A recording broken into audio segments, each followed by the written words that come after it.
Class 11 বা একাদশ শ্রেণীর ফার্স্ট সেমিস্টারের সমস্ত শিক্ষার্থী বন্ধুদের জন্য আজকে ক্লাসে আলোচনা করব বেঙ্গলি ফার্স্ট সেমিস্টার এমসিকিউ প্রশ্ন সাজেশন 2026 বা বাংলার প্রথম সেমিস্টারে 130টির মতো এমসিকিউ প্রশ্ন উত্তর সাজেশন 2026। আজকে ক্লাসে আমি তোমাদের বাংলার প্রতিটি অধ্যায় থেকে গুরুত্বপূর্ণ এমসিকিউ প্রশ্ন উত্তরগুলি মোট 130টির মতো প্রশ্ন উত্তর আলোচনা করে দেব। এই সমস্ত প্রশ্ন উত্তরগুলি যদি তোমরা ভালো করে মুখস্থ করে রাখো তাহলে এদের মধ্যে থেকে কিন্তু তোমরা সমস্ত কোশ্চেন অবশ্যই ক্লাস 11 এর প্রথম সেমিস্টার পরীক্ষায় কমন পেয়ে যাবে। এবার মূল বিষয়ের মধ্যে চলে আসো। প্রথম অধ্যায় পুঁই মাচা, অতি সংক্ষিপ্ত প্রশ্ন উত্তর বা এমসিকিউ প্রশ্ন উত্তর মান 1। নম্বর, পুঁই মাচা গল্পটি কোন কাব্যগ্রন্থ থেকে নেওয়া হয়েছে? মেঘমল্লার। 2, পুঁই মাচা গল্পটি কোন পত্রিকায় প্রকাশিত হয়েছে? প্রবাসী। 3, পুঁই মাচা গল্পের শুরুতে কোন কালের কথা বলা হয়েছে? শীতকাল। 4, সয়াহরিকে কে এক ঘরে করতে চেয়েছিলেন?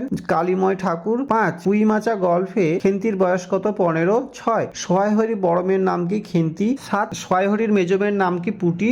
8, সয়াহরি ছোট মেয়ের নাম কি? রাধি। 9, পুঁই মাচা গল্পটি কবে প্রকাশিত হয়? 1331 বঙ্গাব্দে। 10, রসের জন্য খেজুর গাছ কেটেছিল কে? উত্তর তারক বাবু। 11, খেন্তি কার কাছ থেকে পুঁই শাক নিয়ে এসেছিল? রায় কাকা। 12, খেন্তি চিংড়ি মাছ কিনে এনেছিল কার কাছ থেকে? গয়া পিসি। 13, খেন্তির বিয়ে ঠিক হয়েছিল কার ছেলের সঙ্গে? সীমন্ত মজুমদারের ছেলের সঙ্গে। 14, সীমন্ত মজুমদারের ছেলের সঙ্গে খেন্তির বিয়ে ঠিক করে দিয়েছিলেন কে? কালীময় ঠাকুর। 15, বিস্ময় ও আনন্দপূর্ণ ডাগর চোখে মায়ের দিকে ভয়ে ভয়ে চাহিল। বিস্ময় ও আনন্দের কারণ কি? পুঁই শাকের চচ্চড়ি। 16, খেন্তি কোন রোগে মারা যায়? বসন্ত। খেন্তির বসন্ত হয়েছিল কোন মাসে? ফাল্গুন মাসে। 18, খেন্তির বিয়ের কত টাকা পণ বাকি ছিল? 250 টাকা। 19, সয়াহরিকে এক ঘরে করার কথা কোথায় উঠেছিল? চৌধুরীদের চণ্ডী মণ্ডপে। 20, পুঁই মাচা গল্পটিতে কে পথের পাঁচালী উপন্যাসের বীজ বলেছেন? সুকুমার সেন। 21, সয়াহরি কত টাকা দিয়ে খেন্তির জন্য রাসের মেলা থেকে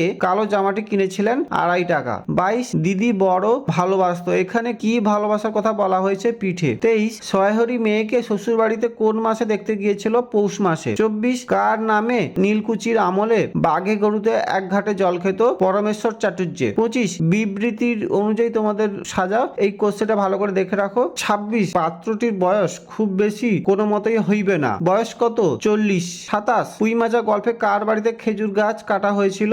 তারক খুড়ো। 28, পালকি বাহকদের কি বলা হয়? বেহারা। 29, খেন্তি কোন মাসে বিয়ে ঠিক হয়েছিল? বৈশাখ মাসের প্রথম দিকে। 30, সয়াহরি ঘাড়ে করে কি এনেছিলেন? মেটে আলু। তোমাদের এই প্রথম অধ্যায় পুঁই মাচা থেকে যে 30টির মতো এমসিকিউ বা প্রশ্ন উত্তরগুলি আলোচনা করলাম, এই সমস্ত প্রশ্নগুলির উত্তর তোমরা ভালো করে মুখস্থ করে রাখবে। তাহলে এদের মধ্যে থেকে কিন্তু তোমরা সমস্ত কোশ্চেন প্রথম সেমিস্টার পরীক্ষায় অবশ্যই কমন পেয়ে যাবে। এবার চলে আসো প্রবন্ধ বিড়াল। 31, বিড়াল প্রবন্ধ কোন গ্রন্থ থেকে নেওয়া হয়েছে? কমলাকান্তের দপ্তর। 32, বিড়াল প্রবন্ধটি কোন পত্রিকায় প্রকাশিত হয়? বঙ্গদর্শন। 33, হুঁকা হাতে ঝিমুইতেছিলাম কে ঝিমুইতেছিলেন? কমলাকান্ত। 34, সম্রাট নেপোলিয়ন কোন দেশের অধিবাসী ছিলেন? ফ্রান্স। 35, কমলাকান্তের জন্য কে দুধ রেখে যেত? প্রসন্ন গোয়ালিনী। 36, চিরাগত প্রথার অবমাননা করলে মনুষ্যকুলে কমলাকান্ত কি স্বরূপে পরিচিত হবেন? কুলাঙ্গার। 37, আমার প্রশংসা করো। ইনভাইট কমা, এখানে কি না করতে বলা হয়েছে? প্রহার। 38, তাহারা এখানে চোর অপেক্ষাও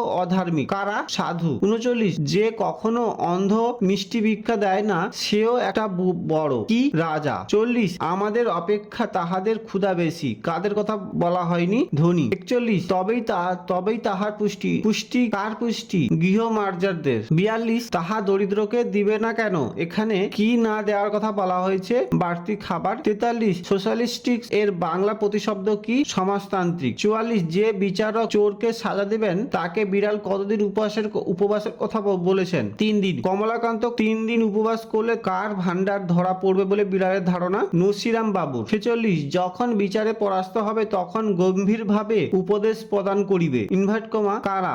বিজ্ঞরা। 47, বিড়ালের মতে ধর্ম কি? অন্যের উপকার করা। 48, ওয়েলিংটন কে ছিলেন? ব্রিটেনের সেনাপতি। 49, বিড়াল প্রবন্ধটি কোন সময়ের ঘটনা? রাত্রিবেলা। 50, কমলাকান্ত কোন ঘরে ছিলেন? শয়নঘর। 51, মঙ্গলা কার নাম? গাই। 52, কমলাকান্ত নিজেকে কি ভাবছিলেন? উত্তর নেপোলিয়ন। 53, না হইল তো আমার কি? বক্তাকে। উত্তর বিড়াল। 54, আমি আপত্তি করিব না, আমি কে? বিড়াল। 55, কমলাকান্তের বড় আনন্দ হইল। ইনভার্ট কমা, কমলাকান্তের আনন্দের কারণ কি? বিড়ালকে জ্ঞান দান করে উদ্ধার করা। 57, উভয়ে ভাগ করিয়া ইনভার্ট কমা কি খাওয়ার কথা বলা হয়েছে? ছানা। 58, বিড়াল রচনায় ব্যবহার করা প্রবাদের সংখ্যা কয়টি? 3টি। 59 বিবৃতির তোমরা ভালো করে দেখে নাও। 60 এই 59 এবং 60 নম্বর কোশ্চেনটা তোমরা ভালো করে দেখে রাখবে। তোমাদের এই বিড়াল প্রবন্ধ থেকে মোট 30টির মতো এমসিকিউ প্রশ্ন উত্তরগুলি আলোচনা করে দিলাম। এই সমস্ত প্রশ্ন উত্তরগুলি তোমরা ভালো করে মুখস্থ করে রাখবে। এবার চলে আসো পরবর্তী অধ্যায় কবিতা। ঈশ্বরচন্দ্র বিদ্যাসাগর। 61 ঈশ্বরচন্দ্র বিদ্যাসাগর কবিতাটি কোন কাব্যগ্রন্থের অন্তর্গত? চতুষ্পদী কবিতাবলী। 62 ঈশ্বরচন্দ্র বিদ্যাসাগর কবিতাটি কি জাতীয় কবিতা? সনেট। 63 ঈশ্বরচন্দ্র বিদ্যাসাগর কবিতাটি কোন ছন্দে লেখা? অমৃতাক্ষর ছন্দ। 64 করুণার সিন্ধু তুমি ইনভার্ট কমা কাকে করুণার সিন্ধু বলা হয়েছে? ঈশ্বরচন্দ্র বিদ্যাসাগর। 65 সেই জানে মনে কে জানে? মধুসূদন দত্ত।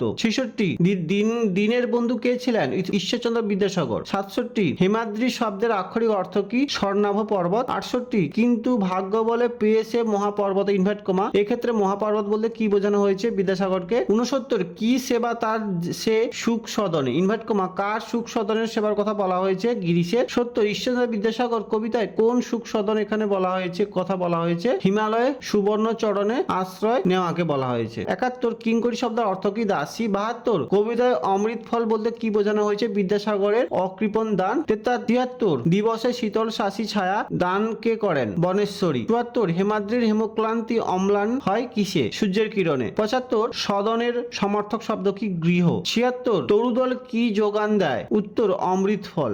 এই যে কবিতা ঈশ্বরচন্দ্র বিদ্যাসাগর এই অধ্যায় থেকে যে সমস্ত এমসিকিউ প্রশ্ন উত্তরগুলো আলোচনা করলাম এই সমস্ত প্রশ্নগুলির উত্তর তোমরা ভালো করে মুখস্থ করে রাখবে। এবার চলেছে পরবর্তী অধ্যায় সাম্যবাদী। 77 সাম্যবাদী কবিতাটি কবি কোন কাব্যগ্রন্থ থেকে নেওয়া হয়েছে? অগ্নিবীণা। 78 যেখানে আশা এক হয়ে গেছে সব বাধা ব্যবধান কোথায় এটা সম্ভব? ধর্ম ব্যবস্থায়। 79 কনফুসিয়াস কে ছিলেন? চৈনিক দার্শনিক। 80 ত্রিপিটক কাদের ধর্মগ্রন্থ? বৌদ্ধ। 81 জিন্দাবেস্তা কাদের ধর্মগ্রন্থ? জরাথুষ্ট। 82 গ্রন্থ সাহেব কাদের ধর্মগ্রন্থ? শিখদের। 83 কিন্তু কেন এ পণ্ডশ্রম ইনভার্ট কমা কবি কাকে পণ্ডশ্রম বলেছেন? ধর্মগ্রন্থে জ্ঞানের সন্ধানকে। 84 সকল জ্ঞানের জ্ঞান কোথায় আছে? মানুষের নিজের মধ্যে। 85 দেউল শব্দের অর্থ কি?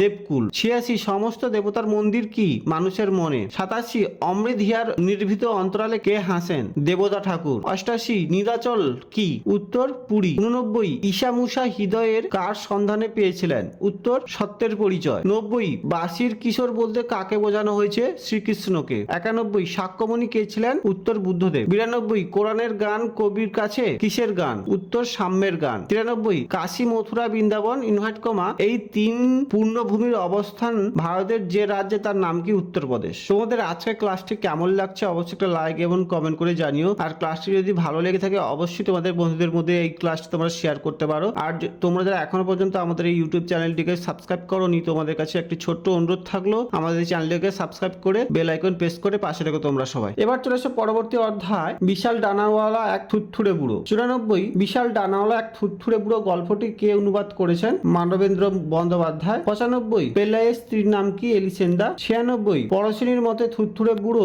লোকটি আসলে কে? দেবদূত। 97 পাদ্দরি গোনশাকা বুড়ো লোকটিকে কোন ভাষার সুপ্রভাত জানিয়েছিল? ল্যাটিন ভাষায়। 98 দেবদূতকে দেখার জন্য এলিসেন্দা দর্শনী হিসেবে কত টাকা ধার্য করেছিলেন? 5 সেন্ট। 99 দেবদূত খাদ্য হিসেবে পরশিনীকে কি নির্দেশ দিয়েছিলেন? ন্যাপথলিন। 100 ডানাওয়ালা বুড়ো লোকটা শুধু কি খেত? বেগুন ভর্তা। 101 পাদ্রি গোনশাকার কাছে পৃথিবী কোন দেশ থেকে চিঠি আসার কথা বলেছেন? রোম। 102 ডানাওয়ালা থুতথুড়ে বুড়ো যে রোগে আক্রান্ত হয়েছিল তার নাম কি? জল বসন্ত। 103 একটি মেয়ে তার বাবা মার কথায় অবাধ্য হয়ে কিসের পরিণতি হয়েছিল? মাকড়সায়। 104 যাদের প্রাণ অনেক দয়া ধর্ম ছিল তারা মাকড়সার কন্যার মুখে কি ছুড়ে দিত? মাংসের বড়া। 105 এক কুষ্ঠ রোগী কার ঘা গুলো থেকে গজিয়েছিল? সূর্যমুখী ফুল। 106 করুণা পরবশ হয়ে পেল্লাইও বৃদ্ধ লোকটিকে কোথায় শুতে গিয়েছিল? আটচলার নিচে। 107 দেবদূত যখন উঠে যাচ্ছিল তখন তাকে কেমন দেখাচ্ছিল? জরাগ্রস্ত শকুনের মতো। 108 এলিসেন্ডার কেনার রেশমি কাপড়ের রং কেমন ছিল? রামধনু রঙা। 109 বৃদ্ধ লোকটির ডানাগুলোর পেছন থেকে গজিয়েছে নানা রকম কি? পরভীত। কবে থেকে সারা জগৎ কেমন বিষণ্ণ হয়ে আছে? মঙ্গলবার থেকে। 111 ডানাওয়ালা থুতথুড়ে বুড়ো কি ফিরিয়ে দিয়েছিল? পোপের ভোজ। 112 ডানাওয়ালা থুতথুড়ে বুড়ো ডানায় কি গজিয়েছিল? নক্ষত্র পরভূত। 113 মেয়েটিকে আজব মাকড়সার বদলে দিয়েছিল কি? এক বা একটি বিদ্যুৎ শিখা। 114 কখন বুড়ো দেবদূতের ডানায় আর ধরা পালক গজিয়ে উঠেছিল? ডিসেম্বরের গোড়ায়। 115 গল্পের তৃতীয় দিন বলতে কোন দিনের কথা বলা হয়েছে? বৃহস্পতিবার। 116 শয়তানের ছয়ের অভাব ছিল না, উক্তিটি কে করেন? গনসাগা। তোমাদের এই বিশাল ডানাওয়ালা থুরথুরে বুড়ো এই আন্তর্জাতিক গল্প থেকে যে সমস্ত এমসিকিউ বা অতি সংক্ষিপ্ত প্রশ্ন উত্তরগুলি বললাম, এই সমস্ত প্রশ্নগুলির উত্তর তোমরা ভালো করে মুখস্থ করে রাখবে। এবার চলে আসো পরবর্তী অধ্যায় বা শেষ অধ্যায়, চারণ কবি। 117 চারণ কবি কবিতাটি কে অনুবাদ করেছেন? শঙ্খ ঘোষ। 118 চারণ কবি কবিতাটি কোন পত্রিকায় প্রকাশিত হয়? সেতুবন্ধন। 119 চারণ কবি কোন কাব্যগ্রন্থের অন্তর্গত? ভবিষ্যৎ চিত্রপটক। 120 কালো মেঘের দল কি করে? গলায় ফাঁস লাগায়। 121 গলায় ফাঁস লাগার পরেও কি হচ্ছে না? রক্ত চুইয়ে পড়ছে না। 122 জেলের গড়ার থেকে বেরিয়ে আসা লিপিকার স্বরে কি রয়েছে?